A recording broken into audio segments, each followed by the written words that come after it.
Rasuluh wa qala subhanahu wa ta'ala fi kitabihil karim ya ayyuhalladzina amanu taqullaha haqqa tuqatih wa la tamutunna illa wa antum muslimun ilamu rahimakumullah fa inna asdaqal hadits wa ahsanal kalam kalamullah wa khairal hadi hadi Muhammadin sallallahu alaihi wasallam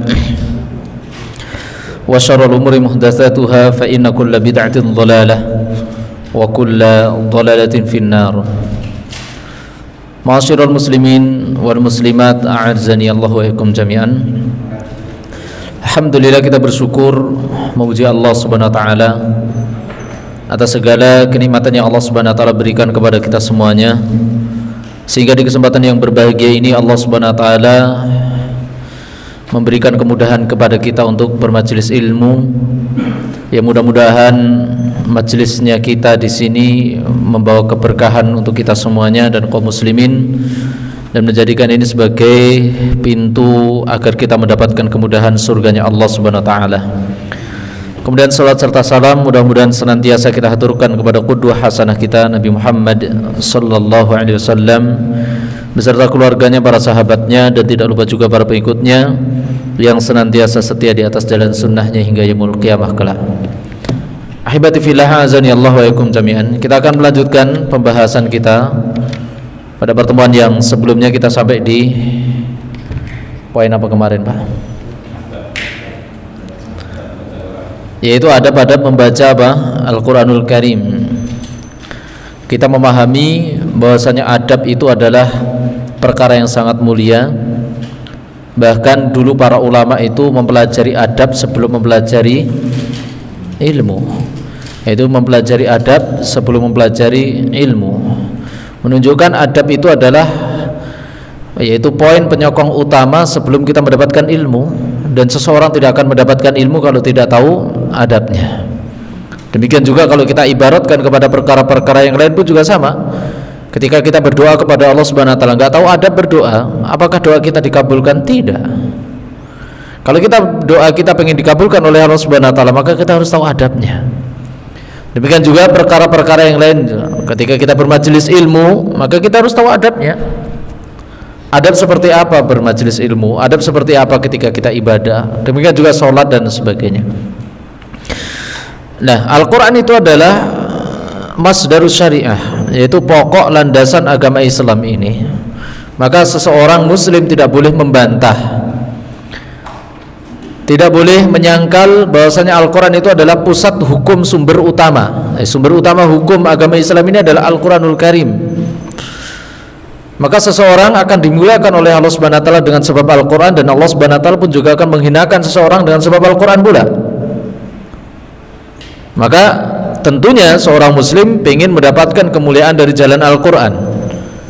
Nah, kemuliaan tersebut akan kita raih, kita dapatkan ketika kita mengetahui adab dari Al-Quran tersebut, termasuk membacanya. Maka adab yang kita sampaikan sampai di poin keberapa kemarin, Pak? 4. Yaitu apa itu? Yaitu tawajjuhul qiblah. Yaitu tawajjuhul qiblah, yaitu tawajjuhil qiblah, yaitu menghadap kepada kiblat. Allah Subhanahu wa taala mengatakan fawalli wajhaka syatral masjidil haram. Nah, itu kiblat itu adalah perkara yang wajib kita muliakan, dan bukan cuma sekedar membaca Al-Quran saja. Segala bentuk ibadah apapun itu usahakan menghadap apa? Kiblat. Itu segala bentuk ibadah apapun itu berusahalah untuk menghadap apa? Kiblah. Bahkan ketika kita tidur miring pun menghadap kiblah. Itu menghadap apa? Kiblah. Nah, karena kiblah itu adalah sesuatu yang di dalam Islam ini memiliki kedudukan, dan setiap muslim untuk memuliakan dari yang namanya kiblah. Dan kiblah adalah sumber persatuan kaum muslimin. Kita lihat kaum muslimin dari barat dan timur, utara dan selatan, semuanya ketika sholat disyariatkan untuk menghadap apa? Kiblat. Tidak sebagaimana agama-agama yang lain. Kalau agama-agama yang lain mereka menghadap semaunya. Nah, di dalam Islam disatukan dengan menghadap apa? Kiblat. Dan kiblat tidak boleh dihinakan, tidak boleh dihinakan dengan perbuatan-perbuatan yang negatif. Seperti Rasul alaihi salatu wasallam pernah bersabda, "Idza ataitumul ghaita fala tastaqbilul qiblata wa la tastadbiruha." Kata Rasul sallallahu alaihi wasallam, apabila engkau mendatangi al-ghait, al-ghait itu yang maksud yaitu belakang, yang dimaksud adalah kamar mandi ataupun apa namanya? Mohon maaf, pipis. Maka kata Nabi alaihi salatu wasallam, "Fala tastaqbilul qiblata wa la tastadbiruha." Maka jangan menghadapkan dirimu ke kiblat atau engkau membelakangi kiblat. Maka dilarang seorang muslim, yaitu sebagai bentuk ihtiram kepada kiblat, penghormatan kepada kiblat, kita tidak boleh menghadapkan diri ketika apa tadi? Yaitu BAB atau pipis menghadap ke kiblat. Maka enggak boleh. Ada larangan tersendiri dari Nabi alaihi salatu wasallam. Maka ketika kita pengen berencana membuat rumah dan sebagainya, ingat WC-nya jangan dihadapkan ke kiblat. Bahkan lebih dari itu, Rasul sallallahu alaihi wasallam pernah bersabda, "Man tafala tujahal qiblati jaa yaumal qiyamati baina ainaihi." Barang siapa yang meludah. Nah, ini perkara meludah. Padahal meludah itu perkara yang mudah, gampang. Kemudian terkadang kaum muslimin juga keceplosan meludah. Kata Rasul sallallahu alaihi wasallam, barang siapa yang meludah menghadapkan ludahnya ke kiblat, itu membuang ingus atau membuang ludah, maka ini juga dilarang di dalam Islam. Maka kata Rasulullah sallallahu alaihi wasallam, jaa yaumal qiyamati baina ainaihi. Maka ludah-ludah yang pernah dia buang menghadap ke kiblat, nanti kelak di yaumul qiyamah akan datang. Kemudian apa? Di antara kedua matanya akan ngumpul semuanya, akan nuntut menghisap itu. Maka nggak boleh ya. Jadi ketika kita itu meludah juga sama, hati-hati. Jangan sampai meludah itu menghadap ke kiblat. Bahkan Rasulullah sallallahu alaihi wasallam, kita paham kalau kita sholat menghadapnya kita kemana sholat itu? Ke kiblat. Ada perkara di dalam sholat itu kita diperbolehkan, salah satunya meludah atau membuang ingus ketika sholat. Maka hukumnya apa ini? Boleh. Jadi meludah ketika sholat atau ketika kita mohon maaf meler ketika sholat, membuang ingus atau membuang apa namanya dahak, boleh tidak di dalam sholat? Boleh. Nah, kata Rasulullah SAW, hadapkan ke kiri, jangan sampai menghadapkan ke kiblat. Dalam hadis yang sahih Rasul mengatakan, apabila seorang hamba mendapatkan gangguan tidak khusyuk ketika sholat, maka jaa ilaihi syaitan yuqalu lahu khanzab, yaitu dia didatangi syaitan bernama khanzab atau dalam riwayat lain khinzib, mendatangi dia, menggoda orang yang melaksanakan sholat. Jadi orang sholat itu digoda oleh syaitan bernama khinzib atau khanzab tadi. Maka kata Rasulullah SAW, apabila engkau mendapati dirimu merasa terganggu ketika sholat, enggak khusyuk ketika sholat, pikiran ini ngendi-ngendi ketika sholat, bahkan kelingan barang hilang pun juga ketika sholat, lali dokok kunci ketika sholat gitu. Terkadang itu jadi ujian bagi orang yang melaksanakan sholat, malah itu anugerah. Alhamdulillah ya, ketika saya sholat apa kelingan mau dokok dompet, padahal ini salah pak. Maka kata Rasulullah SAW, falyadful ila yasarihi salasan, falyata'awwad falyasta'id billah walyadful ila yasarihi salasan. Kata Rasulullah, ketika engkau mendapati sholatmu seperti itu terganggu, maka segera isti'adah. Isti'adah itu ucapan apa? A'udzubillahi minasyaitonirrajim, kemudian meludah ke arah kiri 3 kali. Nah itu boleh. Jadi bukan dihadapkan ke kiblat. Nah ini nggak boleh. Nah itu masalah bab apa? Kiblah. Yang selanjutnya, ayyuhal ikhwah azanillahu wa yakum jami'an, yaitu isti'malus siwak. Yang selanjutnya, poin yang selanjutnya yang kelima, adab membaca Al-Quran adalah isti'malus siwak, yaitu memakai yang namanya siwak.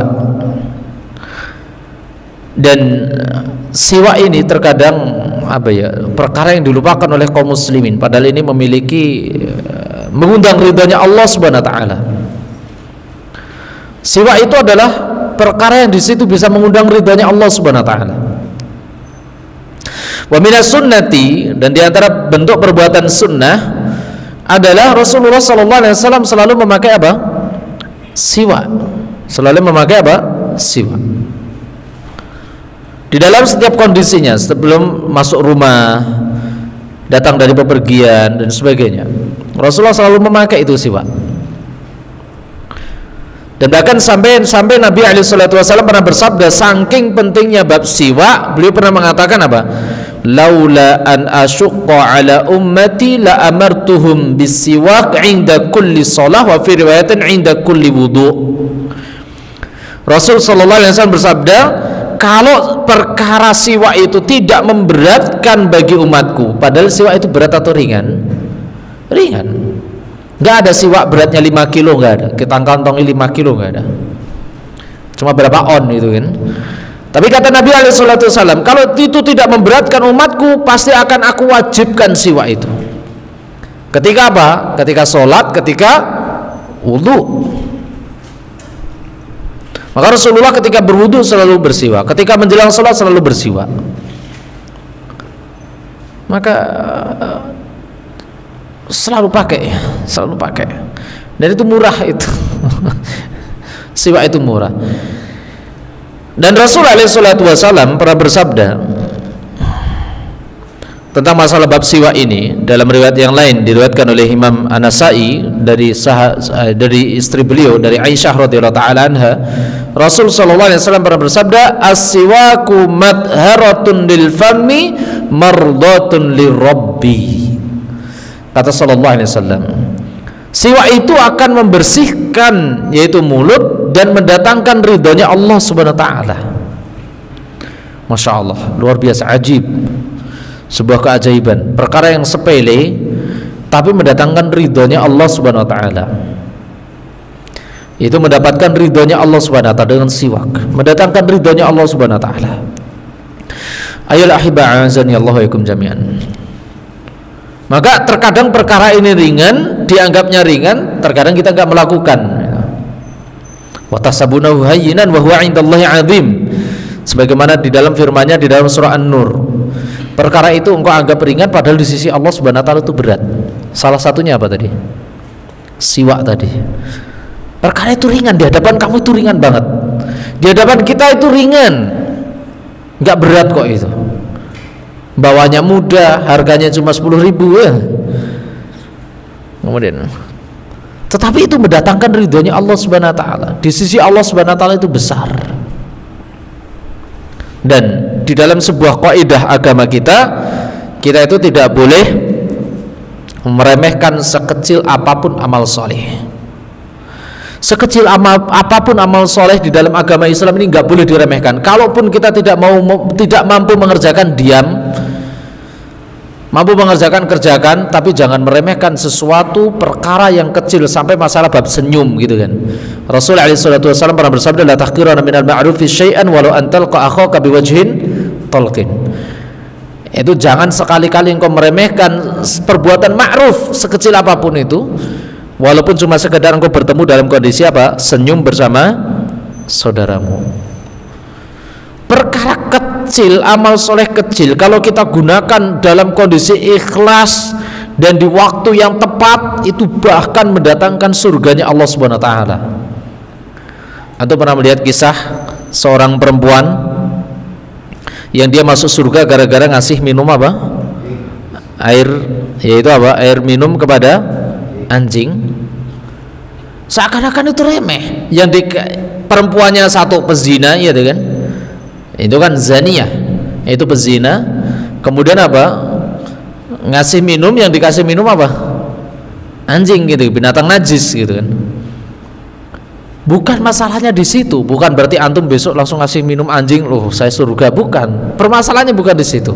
Permasalahannya adalah itu perkara yang semua orang mampu mengerjakan, tapi tidak semua mau mengerjakan. Itu satu, yang pertama. Kedua, itu perkara dilakukan dalam kondisi kemauan sendiri, ikhlas. tidak mengharapkan penglihatan orang lain, tidak. Kemudian yang ketiga, dia penuh dengan perjuangan, menunjukkan benar-benar sungguh-sungguh untuk mengamalkannya itu. Perjuangan, dia turun ke sumur, ngambil air melalui terompah sendal yang ia pakai. Berarti masuk ke sumur nyeker, gitu kan? Gak ada orang yang nolong pula. Berusaha, kenapa? Karena melihat begitu kasihannya anjing yang terengah-engah kehausan. Nah, berarti apa? Amal soleh yang dikerjakan di waktu yang tepat, kondisi yang tepat, itu benar-benar menghadirkan apa? Surganya Allah Subhanahu wa ta'ala. Jadi bukan beramal soleh itu pengen dipublis, beramal soleh pengen dilihat orang lain. Mengamal soleh bukan karena kebiasaan atau cuma menutupi kewajiban, tidak, karena benar-benar dari keinginan yang ikhlas. Nah, termasuk masalah bab siwa, yaitu bab siwa, jangan diremehkan. Terlebih ketika kita membaca Al-Quranul Karim, yang mana membaca Al-Quranul Karim, peran utama ketika kita membaca itu apa? Lisan. Al-Quran adalah suci, kalamnya suci, isinya suci, maka lisan kita pun juga lisan yang suci pula, yang bersih pula. Maka itu nyambung amal soleh itu, bersih, suci, semuanya lengkap, sehingga pahala kita pahala yang maksimal di sisi Allah Subhanahu wa ta'ala.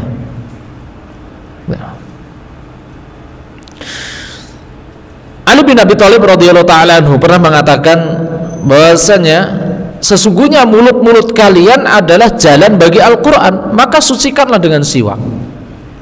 Itu kata beliau, yaitu mulut-mulut kita itu adalah jalan dari Al-Quran itu. Keluarnya lafaz Al-Quran dari mulut kita. Ketika kita membaca Al-Quran, keluarnya dari mulut kita, maka sucikanlah, kata beliau, dengan apa? Siwak.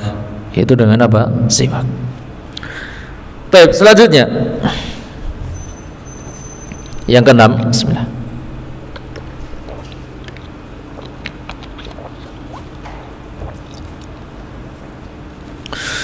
Yaitu apa? Qiraatu al-isti'adzah, yaitu membaca isti'adzah sebelum membaca apa? Al-Quran, berdasarkan dalil di dalam surah An-Nahl ayat 98. Itu berdasarkan dalil surah apa tadi? An-Nahl 98.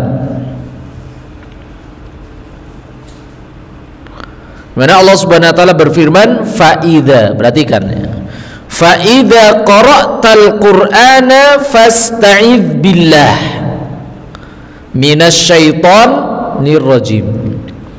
Mungkin selama ini kita membaca Al-Quran itu oke lah pakai isti'adzah, tapi mungkin diantara kita baru tahu tentang dalil masalah bab ini. Surah apa tadi? An-Nahl 98. Maka ini dalilnya, kenapa kok kita itu membaca Al-Quran harus isti'adzah. Nah, pertama, ini perintah Allah Subhanahu wa taala, dan perintah di sini lil wujub, yaitu perintah di sini adalah memiliki hukum wajib. Itu wajib ucapkan isti'adzah sebelum membaca Al-Quranul Karim. Tujuannya untuk apa isti'adzah itu? Agar tidak mendapatkan gangguan syaitan. Kenapa? Karena ketika kita membaca Al-Quran itu gangguan syaitan macam-macam, Pak. 1, 5 menit panas miripate. Ada yang seperti itu ya. Sepet. Kenapa sepet? Maca Quran. Kok iso-iso nih maca Quran sepet? Satu itu. Kedua, susah hafal. Ketiga, susah melafadzkan. Keempat, males. Kelima, ngantuk. Ada loh orang yang pengen ngantuk nggak bisa tidur malam, ben ngantuk ngopo? Maca Quran. Kuyo aneh yo, saya bilang. Al-Quran itu dikatakan di dalam surah Yasin apa? Liyungdira man kana hayyan. Al-Quran itu untuk memberi peringatan kepada hidup, biar tambah hidup. Lho maca Quran gen apa? Gen ngantuk. Kenapa ra iso turu aku? Ini sebuah kesalahan, ini keblinger ini seperti ini, Pak. Maka membaca Al-Quran itu justru hidup. Kenapa? Allah Subhanahu wa taala berfirman di dalam ayat lain, wa idza tuliyat alaihim ayatuhu zadatum imana. Orang itu ketika mendengar Al-Quran akan bertambah imannya, gemetar hatinya, kemudian keluar air matanya. Nah, kenapa? Seharusnya seperti itu kaum muslimin gitu loh. Al-Quran akan memberikan pengaruh kepada kita. Nah, terkadang ini perbuatan yang salah niatnya. Jadi Al-Quran itu biar kita itu ngantuk. Ini mohon maaf, ini adalah persepsi yang salah. Al-Quran itu dibaca untuk hidup. Hidup hati kita, gemetar hati kita, menangis air mata kita. Seharusnya seperti itu. Mengharap surganya sampai mengharap yang sampai keluar tangisan, takut dari neraka sampai keluar tangisan pula. Nah, maka agar tidak terganggu oleh syaitan, agar lurus ketika kita baca isti'adzah.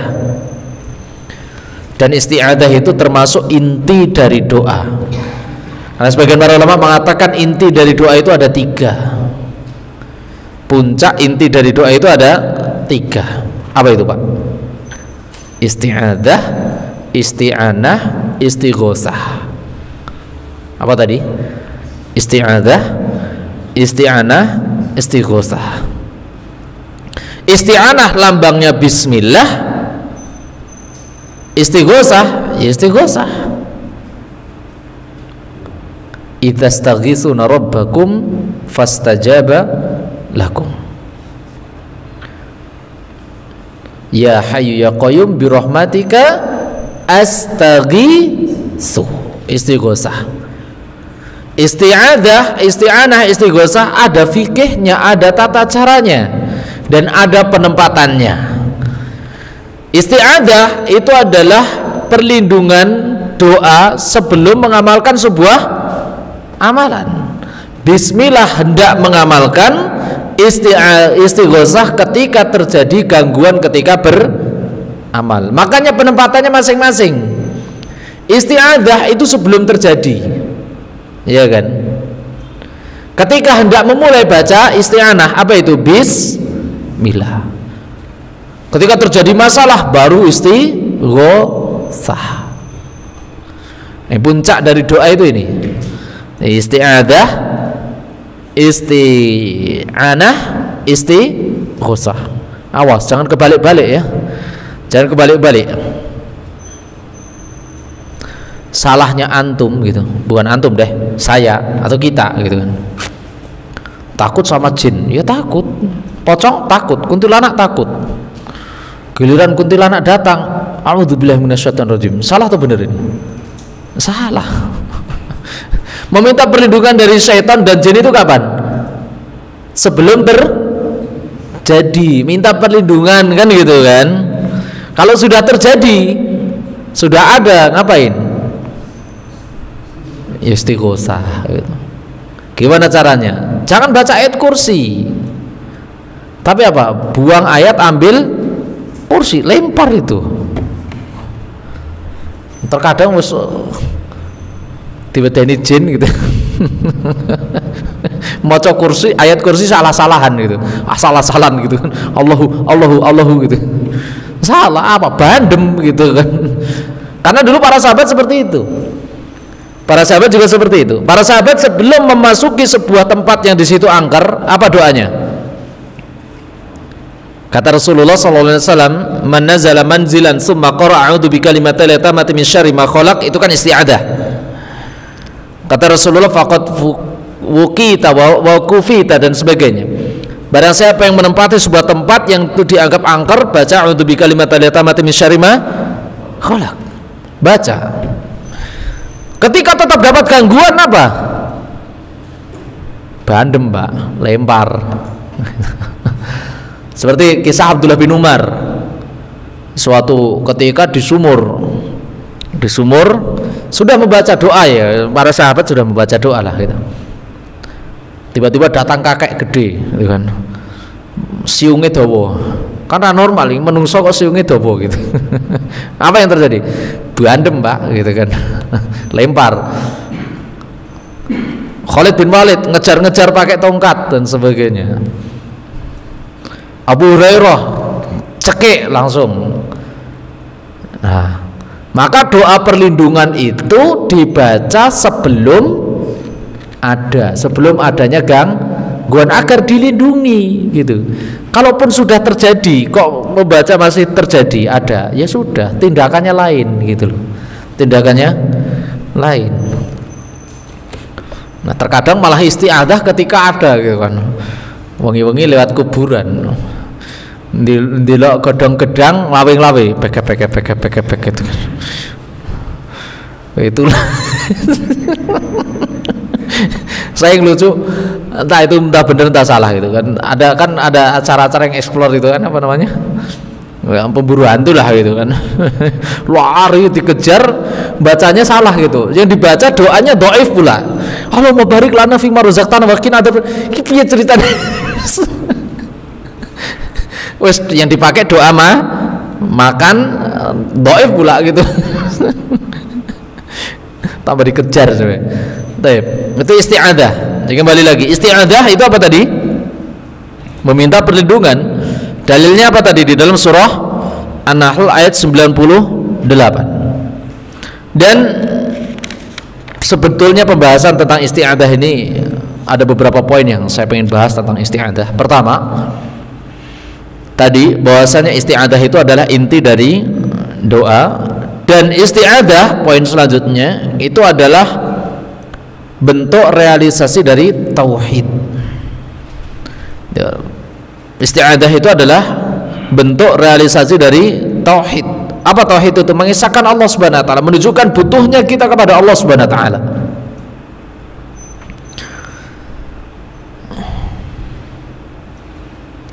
Dan isti'adzah macamnya, lafadznya banyak.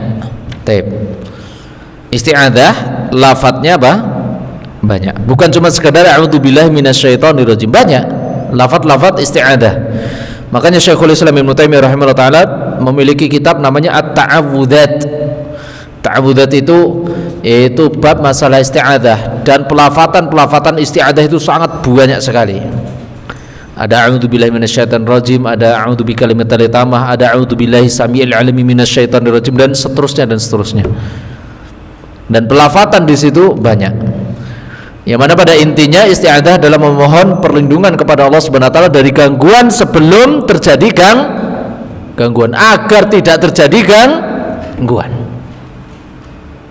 Isti'adzah, dan itu bentuk realisasi dari pembuktian tauhid, menunjukkan kita butuhnya kita kepada Allah. Salah satunya adalah pembuktian dengan mengucapkan isti'adzah. Itu isti'adzah, pelafatan isti'adzah.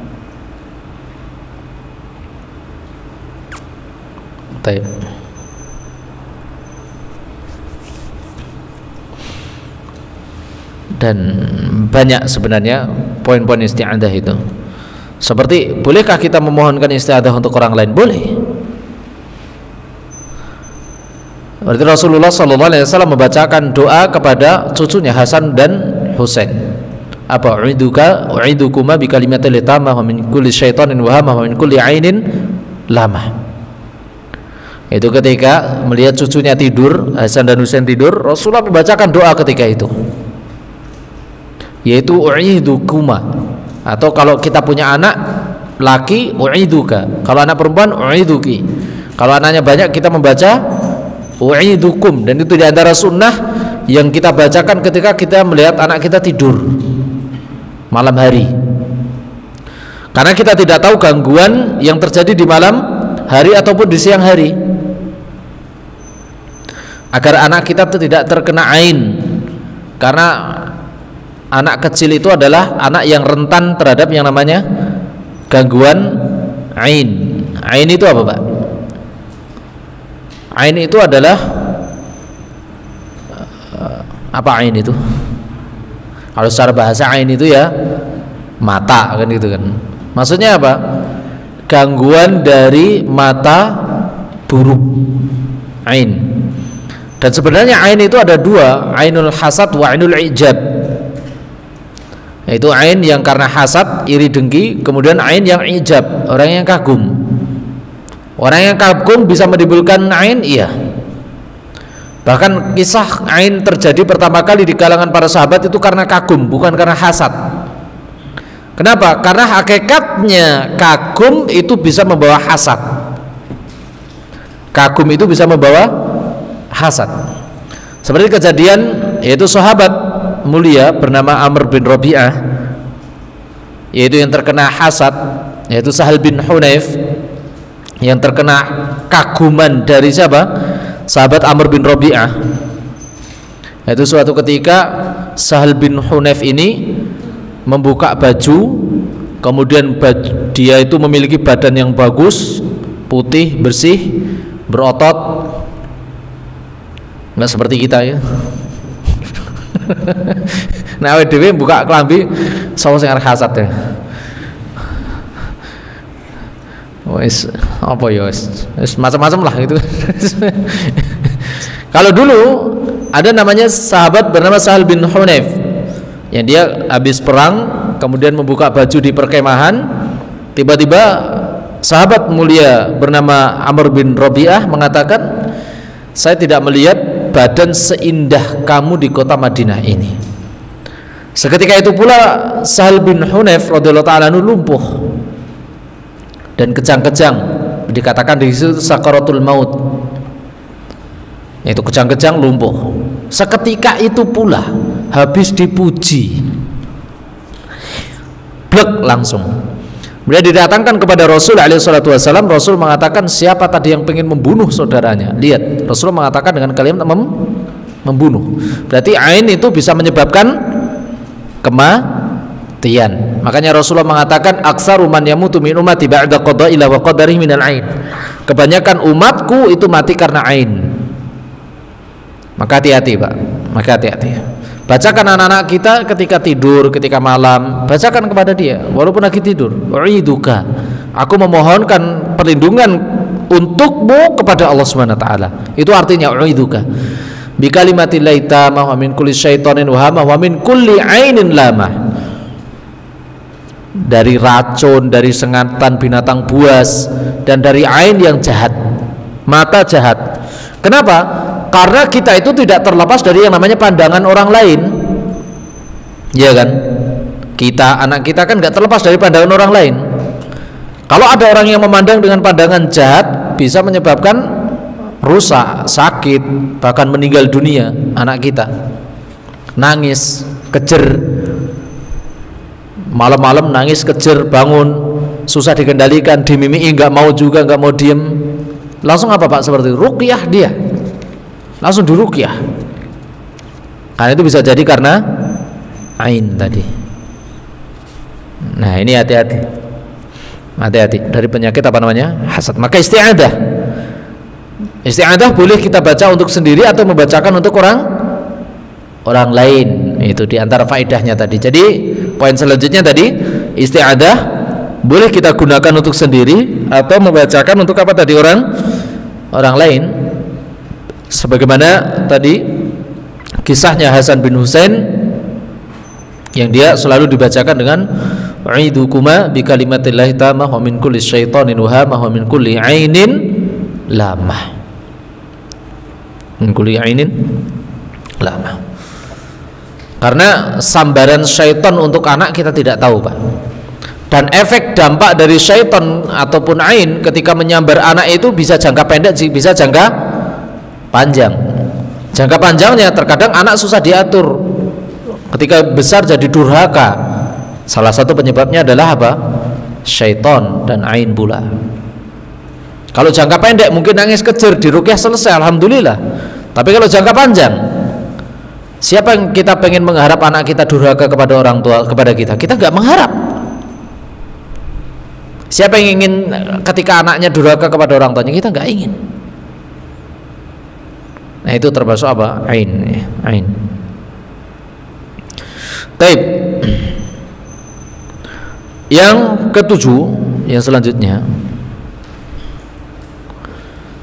yaitu qiraatu basmalah. Itu membaca apa? Basmalah. Illa fi surati Bara'ah. Kecuali di dalam surah Bara'ah. Bara'ah itu apa? Surah At-Taubah. surah At-Taubah.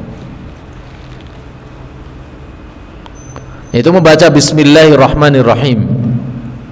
Dan ini sunnah, dasarnya adalah hadis Anas bin Malik radhiyallahu taala anhu, yang mana Rasulullah SAW suatu ketika tidur sejenak di waktu sore, kemudian tiba-tiba rafa'a ra'sahu mutabassiman. Itu Rasulullah tiba-tiba mengangkat kepala dalam kondisi tersenyum. Kemudian para sahabat bertanya, "Mayadhakuka ya Rasul?" Apa yang menyebabkan dirinya tertawa wahai Rasul? Kemudian Rasul mengatakan, "Unzilat alayya suratun anifan." Barusan saja turun kepadaku sebuah surah.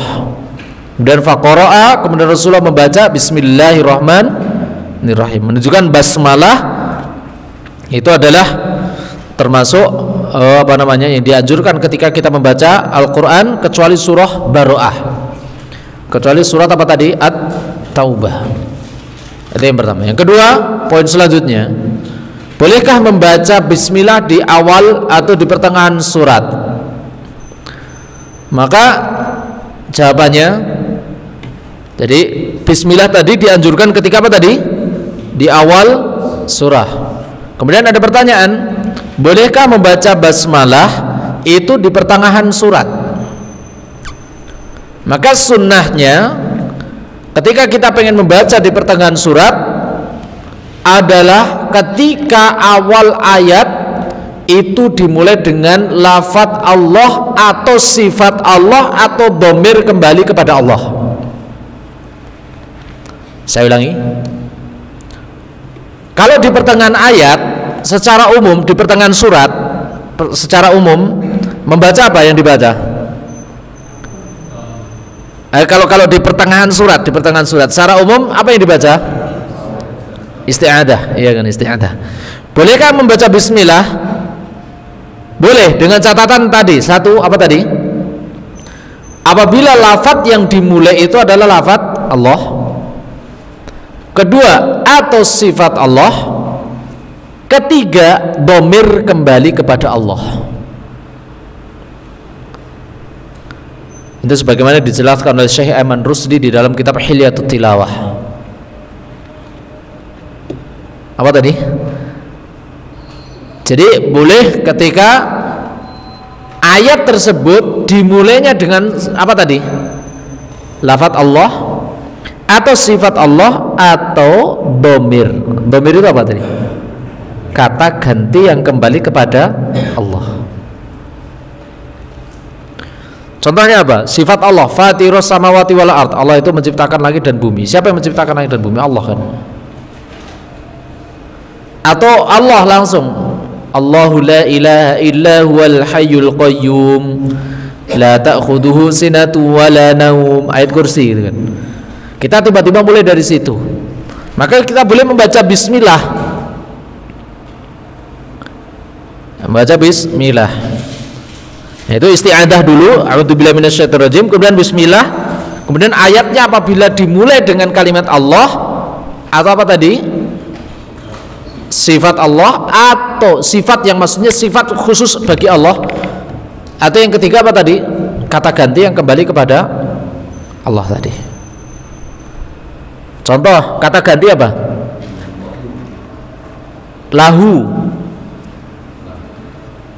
Lahu gitu.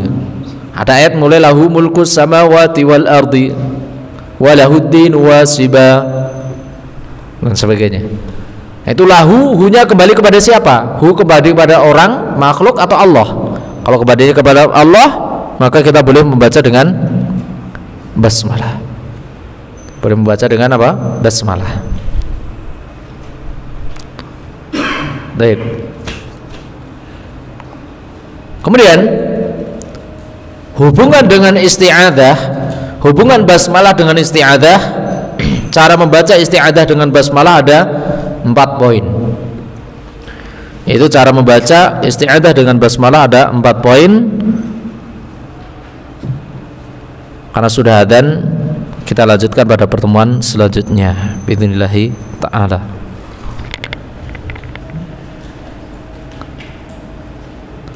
Wallahu ta'ala alam bisawab. Subhanakallahumma rabbana wa bihamdika asyhadu an la ilaha illa anta astaghfiruka wa atubu ilaik. Assalamualaikum warahmatullahi wabarakatuh.